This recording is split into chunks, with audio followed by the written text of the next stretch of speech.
আসসালামু আলাইকুম। আপনারা প্রত্যেকে জানেন আজ মানবতার পাশে আমরা সংস্থা থেকে আজকে আমাদের নতুন অফিস ঘর সম্পূর্ণভাবে পরিষ্কার করা হলো। পরিষ্কারে সহযোগিতায় আছে ডাক্তার হাবিবুর রহমান, মুক্তাদির মোল্লা, জাকাতুল্লাহ শেখ ও আসিফ ও আমি সকলে মিলে আজকে সম্পূর্ণভাবে পরিষ্কার হলো এবং কালকে কিছু কাজ আছে, যেহেতু আমাদের এখনও কার্পেট পড়া এবং অন্য অন্য কাজ আছে, তা আগামীকাল সবাই খুবই ভালো। আমাদের অনেক দিনের ইচ্ছা পূরণ হতে যাচ্ছে। এই অফিস আমাদের কতদিনের মধ্যে উদ্বোধন করার পরিকল্পনা আছে? আগামী এক সপ্তাহের মধ্যে আমরা চেষ্টা করছি যে উদ্বোধন করবো, ইনশাল্লাহ। আচ্ছা, ঠিক আছে। ইনভাইটের দিনে আপনাদের প্রত্যেককেই আসতে হবে এবং আমাদের ঘর উদ্বোধন হবে, সেদিন প্রত্যেকে আসবে, সে বিষয়ে আর কিছু বলার নেই।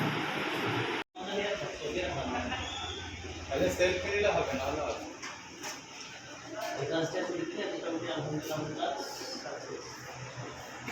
যাক, এই আশা বহু দিনের একটা ইচ্ছা আশঙ্কা সবই ছিল, আল্লাহ করেছে। অনেকদিন আগে বলেছিলাম ইনশাআল্লাহ দ্রুত শেষ করে ফেলবো।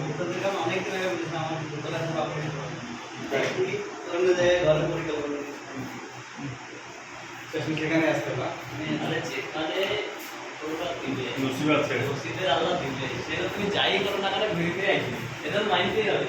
আর আমরা বিশ্বাসী, আল্লাহকে বিশ্বাস দিয়ে সমস্যা নেই।